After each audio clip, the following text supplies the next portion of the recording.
ఏపీలో వచ్చే ఎన్నికలే ధ్యేయంగా రాజకీయ పార్టీలు పావులు కదుపుతున్నాయి. అవి చేయని ప్రయత్నం అంటూ లేదు. టీడీపీలో జనసేన, బీజేపీ కూటమిలో ఉన్నాయి. వైసీపీ, కాంగ్రెస్ పార్టీ ఒంటరిగానే ఉన్నాయి. టీడీపీ కూటమితో కాపులతో పాటు కమ్మ సామాజిక వర్గం అండగా ఉంది. మొన్నటి ఎన్నికల్లో బీసీలు సైతం అండగా నిలవడంతో కూటమి ఘన విజయం సాధించింది. మరోవైపు వైసీపీకి రెడ్డి సామాజిక వర్గంతో పాటు దళిత ఓటు బ్యాంక్ ఉంది. అయితే ఆ రెండు సామాజిక వర్గాల్లో సైతం మొన్నటి ఎన్నికల్లో చిన్నపాటి చీలిక వచ్చింది. వైసీపీ దారుణ పరాజయానికి అది ఒక కారణం. అయితే ఏపీలో పెద్ద సామాజిక వర్గంగా ఉన్న కాపులు ఎవరికి మద్దతు తెలిపితే వారే విజయం సాధిస్తూ వచ్చారు. అయితే ఇప్పుడు అదే కాపు సామాజిక వర్గాన్ని టార్గెట్ చేసుకుంది వైసీపీ. కాపుల్లో చీలిక తెచ్చి రాజకీయ లబ్ధి పొందాలని భావిస్తోంది. సరిగ్గా ఇటువంటి సమయంలో దళిత కార్డు ఒకటి బయటకొచ్చింది.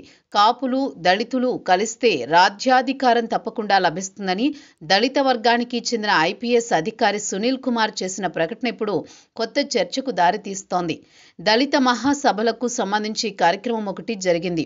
అందులో ముఖ్య అతిథిగా పాల్గొన్న ఐపీఎస్ సునీల్ కుమార్ కాపులతో దళితులు చేతులు కలపాలని, అప్పుడే కాపులకు దూరమైన రాజ్యాధికారం దక్కుతుందని ఆయన వ్యాఖ్యలు చేశారు. పనిలో పనిగా డిప్యూటీ సీఎం పదవిని జడ శ్రావణ్ కుమార్ లాంటి నేతలు తీసుకోవాలని చెప్పడం ద్వారా అసలు విషయాన్ని చెప్పేశారు.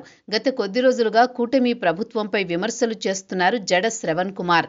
2024 ఎన్నికలకు ముందు శ్రావణ్ కుమార్ తెలుగుదేశానికి అనుకూలంగా ఉండేవారు. కానీ ఎన్నికల్లో సరైన ప్రాధాన్యం, ఆపై తాను కోరిన వారికి సీట్లు ఇవ్వకపోవడంతో శ్రవణ్ కుమార్లో మార్పు వచ్చింది.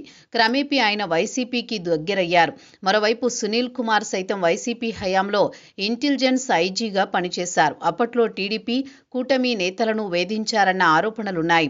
అదే సునీల్ కుమార్ నోటి నుంచి కాపులు, దళితులు కావాలన్న కామెంట్ రావడం, జడ శ్రవణ్ ప్రస్తావన రావడంతో దాని వెనుక వైసీపీ ప్రయోజనాలున్నాయని అర్థమవుతోంది.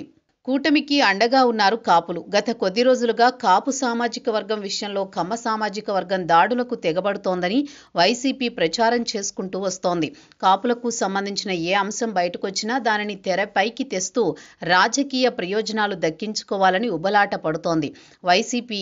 అందుకే ఇప్పుడు దళిత కార్డు ఉపయోగించి కాపుల్లో చీలిక తెచ్చే ఆలోచనలో ఉన్నట్టు కనిపిస్తోంది. లేకుంటే ఇప్పటి వరకు వైసీపీకి దళితులు అండగా ఉంటూ వచ్చారు. వారిలో సైతం మార్పు కనిపిస్తోంది. మరొక వైపు చూస్తే కాపులు వైసీపీకి నమ్మే స్థితిలో లేరు. అందుకే కూటమితో పాటు జనసేనకు అండగా నిలిచే కాపులను డైవర్ట్ చేస్తే మిగతా వర్గాల్లో ఈజీగా అధికారం రావచ్చు అని జగన్ భావిస్తున్నట్టు కనిపిస్తోంది.